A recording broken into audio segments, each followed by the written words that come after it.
Indra, apakah ada kekhawatiran juga dari perbankan digital mungkin ke depannya ini ada merchant yang justru membebani biaya tambahan ke konsumen atau ke masyarakat begitu ya? Karena terkadang untuk pembayaran menggunakan kartu debit pun ini tidak jarang ada merchant yang akhirnya memberikan biaya tambahan juga begitu ke customer. Ya, ya intinya sih sebetulnya mekanismenya nanti kan bagaimana itu sebuah ya untuk pricing itu ada transparansi, kemudian juga harus efisien sebetulnya dan juga healthy. Ini sesuatu jenis layanan yang nantinya juga harus cukup sehat untuk nanti mendukung semua pemain yang ikut memberikan value dalam sebuah transaksi. Tapi yang penting tadi harus didorong transparansinya. Jadi itu hal yang paling penting supaya kita juga tahu para nasabah atau yang belanja dan sebagainya, dia tahu apa komponen-komponen yang ada dalam sebuah pembayaran. Itu sangat penting sehingga transparan, kemudian harus didorong kepada efisiensi. Kalau dia nggak efisien sebetulnya dia akan kalah dalam kompetisi kan gitu ya. Jadi ini kan nanti market mekanisme yang akan berbicara, dia kalau nggak efisien ya dia akan kalah dalam kompetisi. Tapi juga yang penting sebetulnya bagaimana mekanisme perlindungan customer, pengaduan kalau ada hal yang mungkin praktek-praktek yang kurang sehat itu harus bisa ditindaklanjuti dengan baik supaya kita betul-betul memastikan ini customer terlindungi ya dalam hal berbagai macam layanan keuangan. Baik, apakah antisipasi ini juga dilakukan oleh Alobank?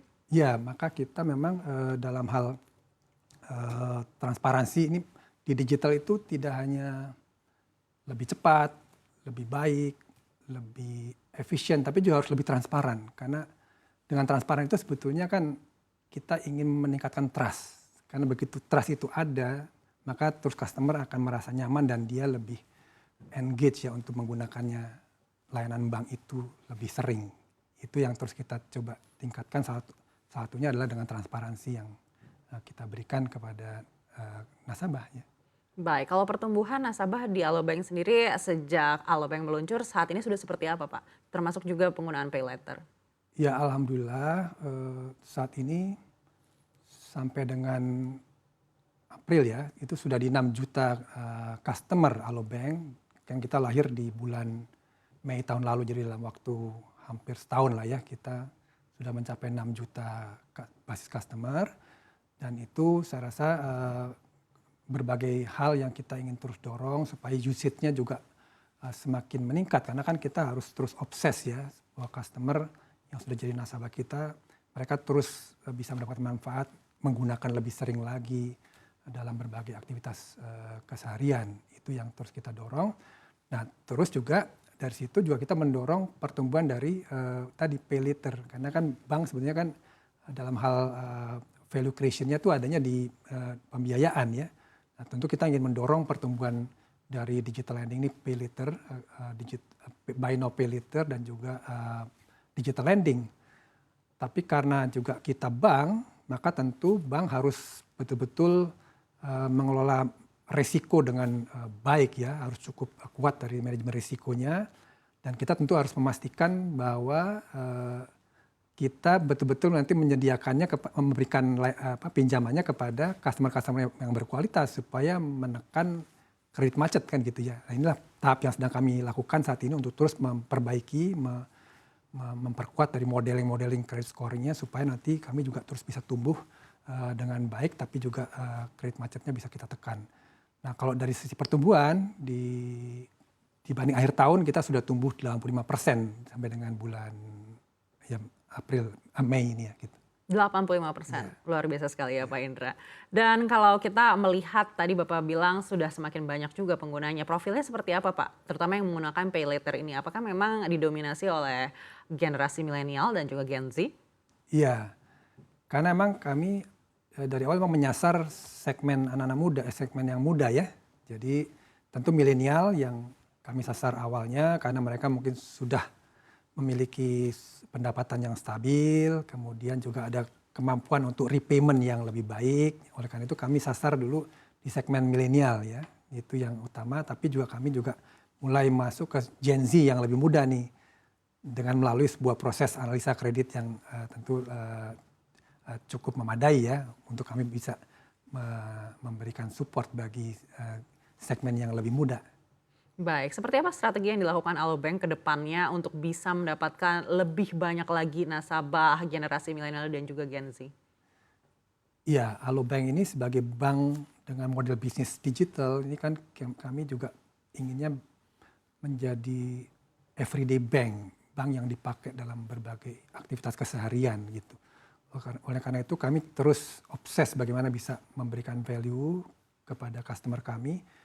Nah, bagaimana Alobank ini bisa ya dipakai seluas-luasnya dan mudah dalam berbagai aktivitas kapanpun dimanapun begitu ya. Itu yang kami ingin tuju. Kedua, bagaimana bisa mudah dan aman dalam menyimpan dana dan juga bunganya menarik gitu. Yang ketiga juga kalau butuh uang, mau belanja dan sebagainya juga mudah dalam hal mendapatkan layanannya. Nah oleh karena itu kami terus nggak berhenti untuk melakukan inovasi-inovasi ya untuk meningkatkan tadi value kami supaya lebih baik.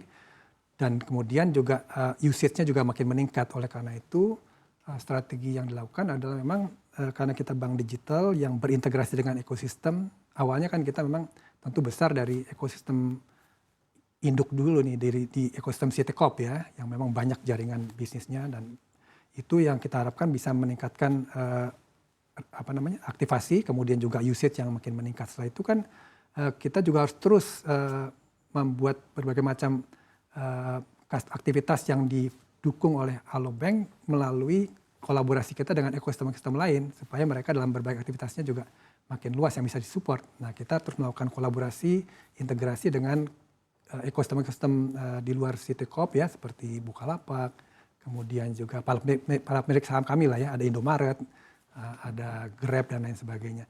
Nah ini yang kami coba lakukan supaya betul-betul aplikasi ini bisa dipakai dalam keseharian. Dan kemudian kita juga terus mendukung supaya pembiayaan digitalnya juga makin mudah, makin cepat, dan tapi juga cukup memiliki kualitas yang baik. Kira-kira itu yang kami lakukan ya. Baik, Pak Indra, kita tahu di pertengahan tahun ini semakin banyak lagi pemain perbankan digital begitu. Lalu seperti apa peta kompetisi di perbankan digital saat ini?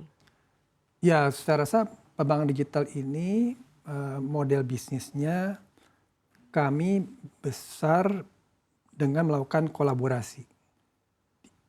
Dimulai dengan integrasi dengan ekosistem-ekosistem. Seperti tadi, Alobank diawali dengan integrasi dengan ekosistem. Citi Corp misalnya.